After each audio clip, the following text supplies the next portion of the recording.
Hi, it's Ashley with Pipeline ROI, and today I'm going to show you how to add a embedded lead capture form to the pages on your site. And if you haven't watched our overview video, what an embedded lead capture form is it's one that's just on the page with the content. It'll appear below, so that way once people have read what you've got to offer them, they'll understand that this is the next step if they want to be contacted. So let's get into how we can get this on your site.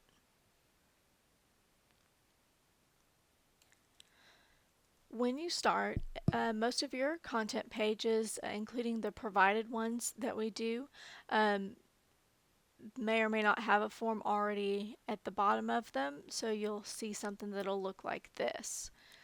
In order to get into the back end of the site where we'll be adding the lead capture form, you take after this first slash in your domain and type in inbound marketing, and it will ask you to log in to the dashboard. We're already kind of logged in here, so I'm going to skip to this. Initially, you'll come to this publish area, but since we're talking lead capture, we're going to go to the capture tab.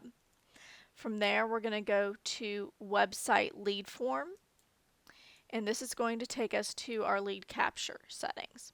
There are two ways to get a form embedded on your site. The first way is right here within the Power View area. So this way you don't have to actually be in the page or go into each page individually and turn it on and off. From there, you can do it here for anything that you've got enabled. Show active pages means that it has a checkbox and is available in your site navigation. So all of these are selected pages or active pages. If I wanted to show all pages, it would show everything that I've got available to me, whether or not I've got it activated or not. So you'll see that you had some extra options added here. Right now we do have it set on provided content. So these are the pages that come built in with your platform. I'm going to switch it back to active just because I don't want to show the entire list. If you're wanting to add it to custom pages, you can do that. You just choose custom from the drop down, and it will adjust the list to any custom pages that you've got available there. And then you could choose sort by different forms and sort by lead capture group as well. So that's what each one of those do. You can also check the box to show what forms are being filled out. So let's switch back over to provided for a second. Of course, if there is not a form on there, then people won't be able to fill it out. So using this show lead capture stats by page is a good way to kind of analyze what lead capture forms may be working, and if one's not working on a particular page, you can always try and switch it out with a different one at any point. For any sort of testing like this, I usually recommend giving it a good, month to 3 months to really give it a good test run and a chance to do its job, and then at that point you can kind of see what maybe needs to change. And when we get into creating, actually I'm going to talk about it now. And one of the things that you're going to want to keep in mind is making sure that your lead capture options that are on the pages are tied into the content that you're talking about. For example, for this first time buyers, even though we don't have one on there currently, I would not want to have my lead capture form say, looking to sell, because that's not relevant to what this page is about. So I'm going to, if you're using one of the canned ones, let's go ahead and turn that on. we can do, there it is, first time home buyers. We're going to click on edit settings. We're going to choose from the drop down looking to buy, because we want to try to get it as specific as possible.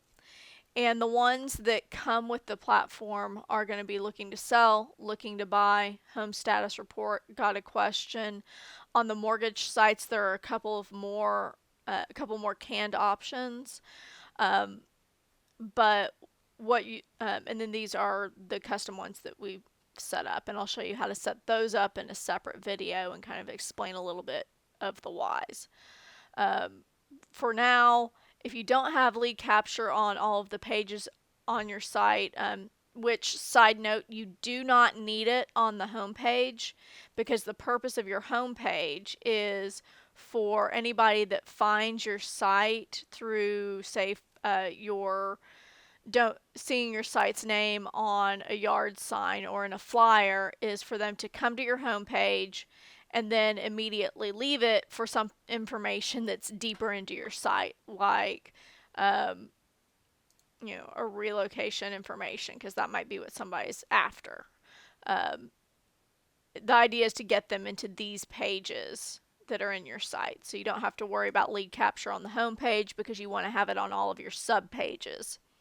It's just meant as kind of that landing hub, and then to direct people further into whatever avenue they're looking for. But on all other pages, you should have a lead capture form. So now that we've got this, since it's a first time buyer, we're going to choose the buy, and then we're going to hit save. And it'll go through and save that. Now you'll notice that we don't have one currently on 9 steps to owning. That's so I can show you the other way. So let's go back to our first time buyers page now and see what it's doing.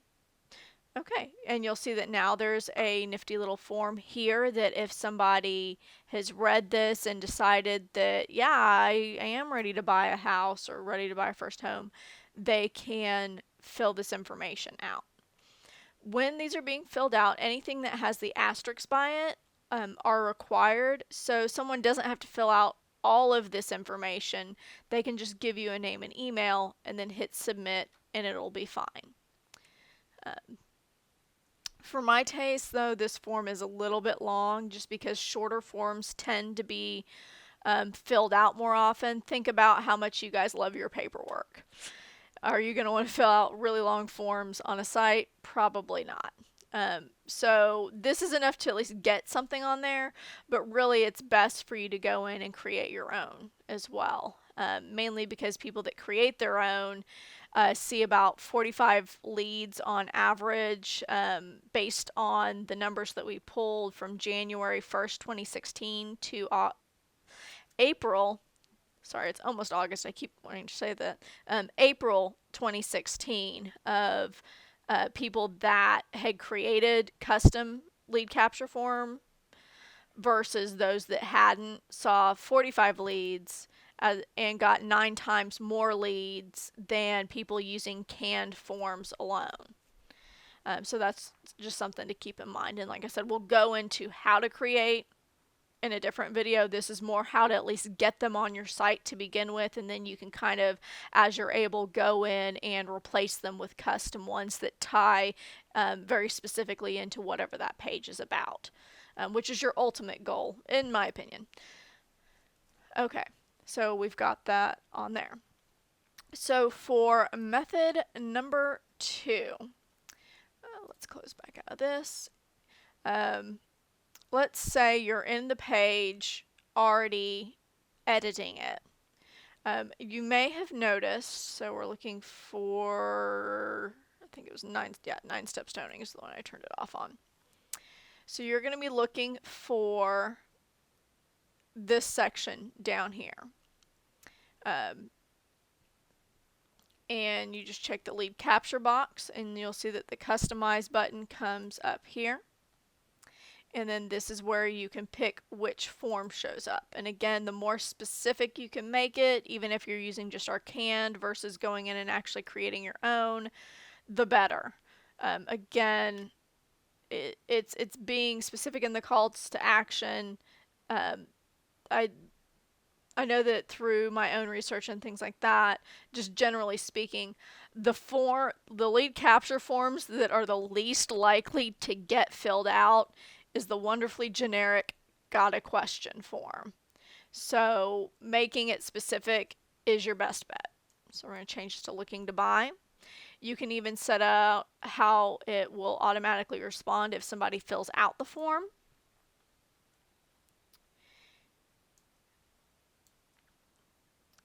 And you can set it up. You do not need to add in the salutation because it will be automatically put in. You can set up your templates. You just click Save Response as a template. Right now I've got set up for first home. I could do default, and it's going to switch this over. And you can select what shows up in your signature, or you can indicate that it's above and build it however you wish to there. But that is how you can save your templates. Then you just hit save and activate, and then whenever somebody fills out that form, they're going to get an automatic response without you having to go in and set that up. You can also set on a per page basis, and this is again something that's going to come into play a little bit more if you're doing custom lead capture forms to specific marketing groups that you have. If you have a broker site, you will have an additional option here for lead routing if you've got groups set up. You can also click there to get some more information if you're a broker. I'm going to hit save there. Hit save. Oh, before I make changes, let's go to, so you can see 9 steps to owning. And you'll see that there's not really anything there currently. So let's bring back my editing window. There it is. And we're going to save and close. And then now, if I refresh the page, you will see that we've got a lovely looking to buy lead capture form there. So those are the two methods for adding embedded forms to your site. Thanks again for your time, and look forward to seeing you in later videos. Thanks.